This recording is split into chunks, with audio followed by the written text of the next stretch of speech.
Aquí comienza Poético y Prosaico, el encuentro semanal entre la mejor poesía escrita en nuestra lengua y la vida más cruda, la suya, la mía.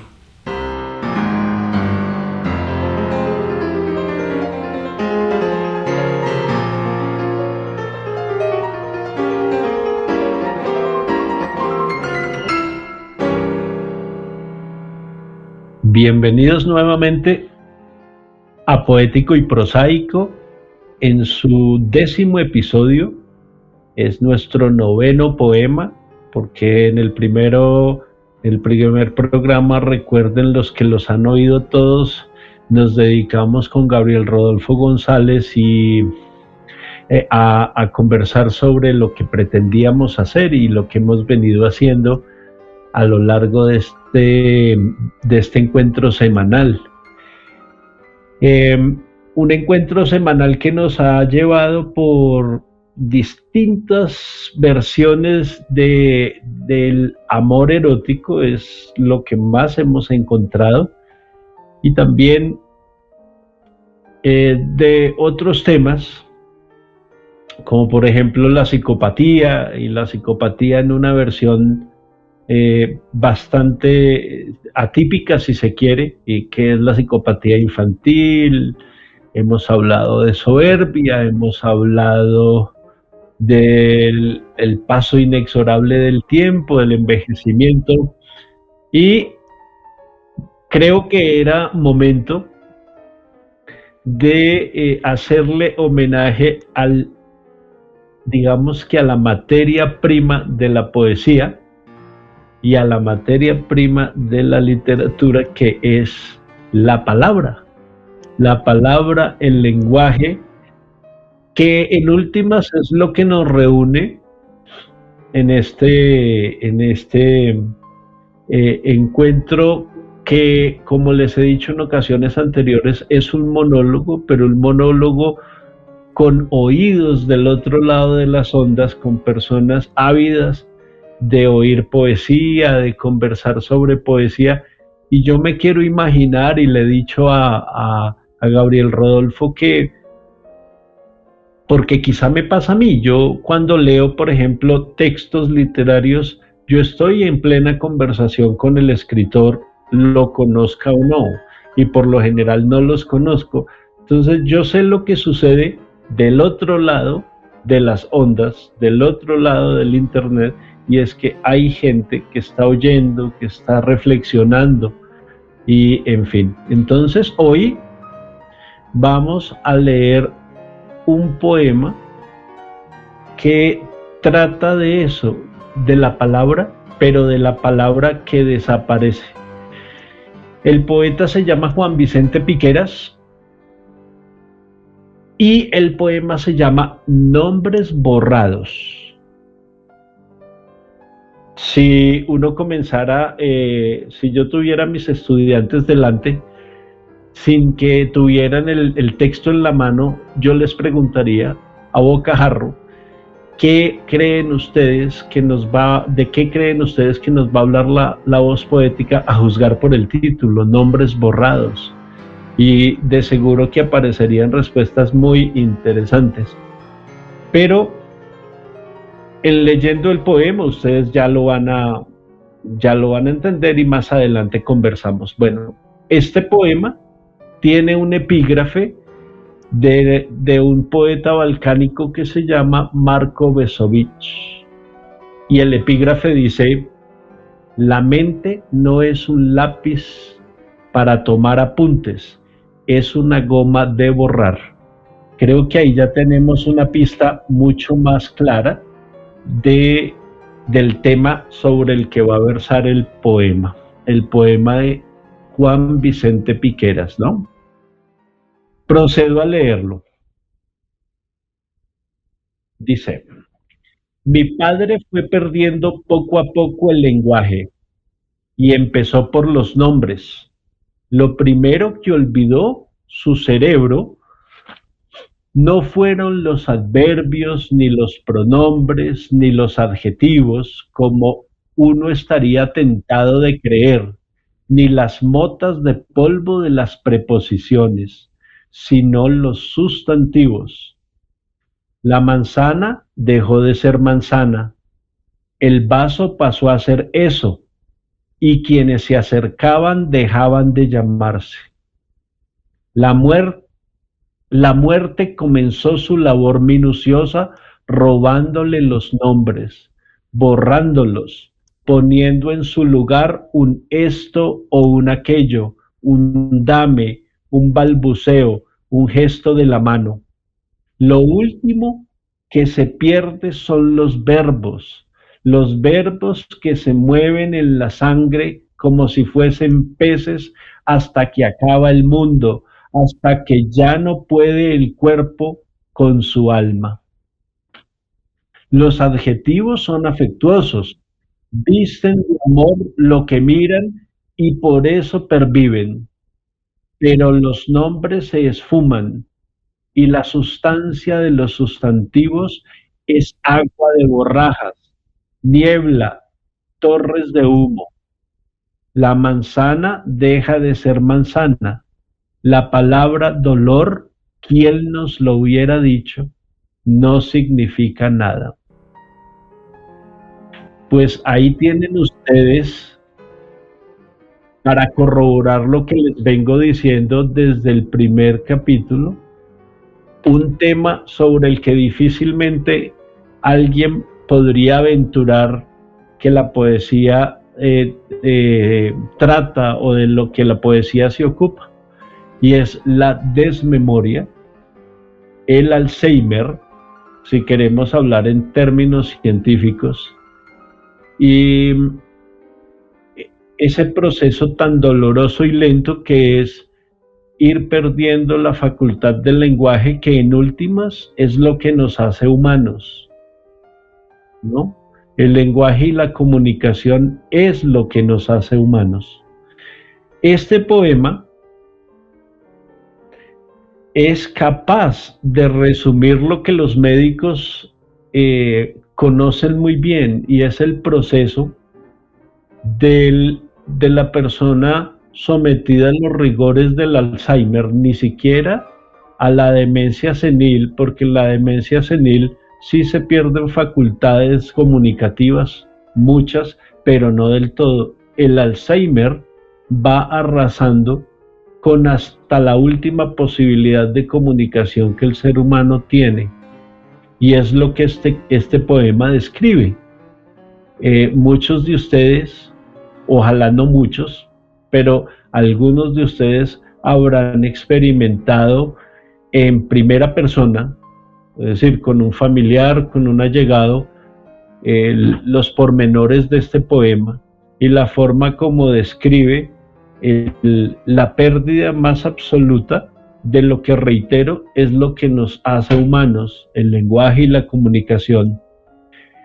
Pero yo quería ver las cosas de un modo distinto, y es, leyendo este poema y preparando el programa de hoy, yo pensaba en algo que me entristece mucho y que logré comprobar como profesor universitario, y es el desamor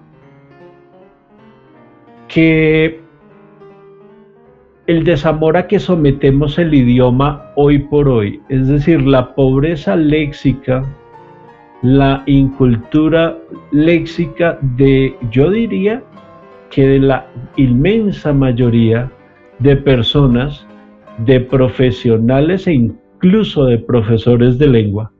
Y yo me pregunto, este dolor que el poeta es capaz de expresar, lo siente porque él, más que nadie, por ser literato, por ser poeta, sabe lo que significa perder el lenguaje. Pero cuando yo me pongo a pensar en la pobreza comunicativa yo diría que del hablante, voy a hablar del español, no me atrevo a hablar de otras lenguas, pero creo que es un problema casi global.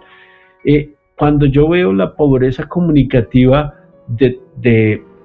no quiero decir todo el mundo, pero sí es una gran mayoría de personas, y más aún con las tecnologías, las pantallas, los memes, la imagen que es omnipresente. Pensaba yo que esto prácticamente no tiene dolientes o tiene muy pocos dolientes. Miren, si hiciéramos, podríamos hacer un experimento, no solo con muchachos de colegio, de universidad, a ver si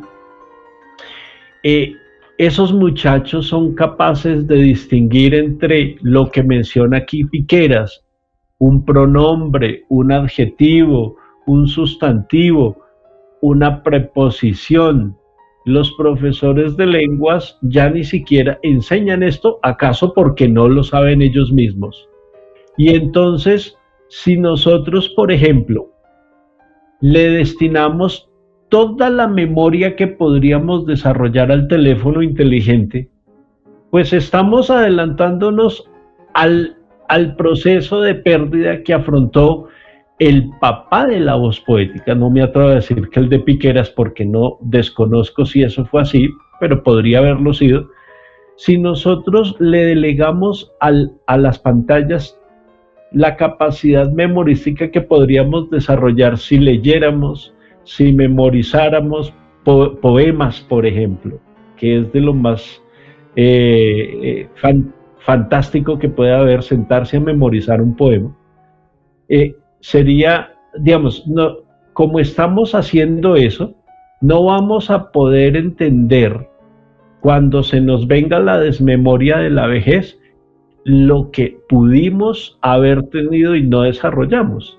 Entonces, yo cuando converso con los muchachos, veo que en la cabeza tienen bastante poca información válida y mucho menos literaria.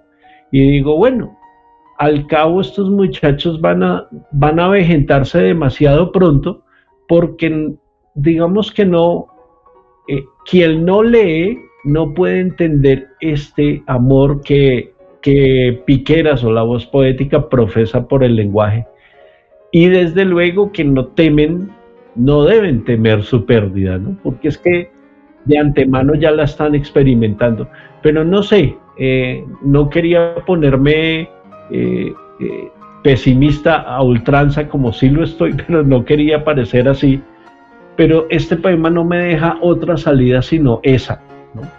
Sería maravilloso que a partir de hoy, pensando en las palabras del poema de Piqueras, reflexionaran ustedes ya que están a tiempo y recompusieran el camino, comenzaran por leer, por consultar los diccionarios, por enriquecer el vocabulario, por saber de qué van todas esas categorías gramaticales, el sustantivo, el adjetivo, y por, en la medida de lo posible, hacérselo entender a personas muy jóvenes que vivan con ustedes.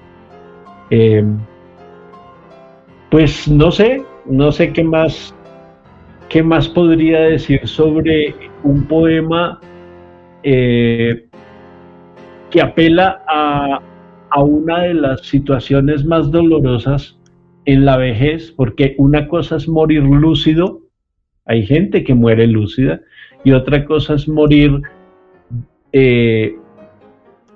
apartado por completo de la realidad, de resultas de la pérdida del lenguaje, de resultas de un Alzheimer. Entonces, concluyamos con el par de preguntas que suelo dejarles a manera de ejercicio de reflexión o, si lo prefieren, de tarea. Y las preguntas sobre este texto dicen así. La número 1 dice: ¿conoce usted películas o documentales que versen sobre la desmemoria o ha experimentado a través de un allegado o de un familiar los efectos devastadores del Alzheimer? La 2, figura la desmemoria irreversible por ejemplo, de un Alzheimer, entre sus temores futuribles? Si sí, ¿qué lugar ocupa entre los que más lo agobian? Si no, ¿a qué se lo atribuye? Bueno, ha sido un placer. Le doy las gracias a Planeta Radio por difundir la poesía, por difundir estos programas que buscan eso, motivar a la gente a que lea, a que conozca la poesía que es tan bella y a que de pronto nos salgamos del marasmo en que nos tienen las redes sociales, el internet e incluso la inteligencia artificial, que nos sirve muchas veces solo para perder el tiempo, siendo tan maravillosa como puede ser. Discúlpeme la cantinela, pero tocado. Y bueno, nos vemos en un próximo programa. Memoria, lenguaje, sustantivos, hasta los verbos. Bueno, profe Gregorio, muchas gracias ahí por un tema diferente. Y ya saben que todas estas emisiones los pueden buscar ustedes, oyentes, a través del canal de YouTube y también en Facebook, en el muro, como Poético y Prosaico. También en las redes sociales de planetaradio.co, tanto en Facebook, Instagram, también las diferentes emisiones, ya en esta, la 10, y con todo gusto estaremos dispuestos a recibir todos esos comentarios a través de lo que les acabé de mencionar, y estaremos la próxima semana con todo gusto.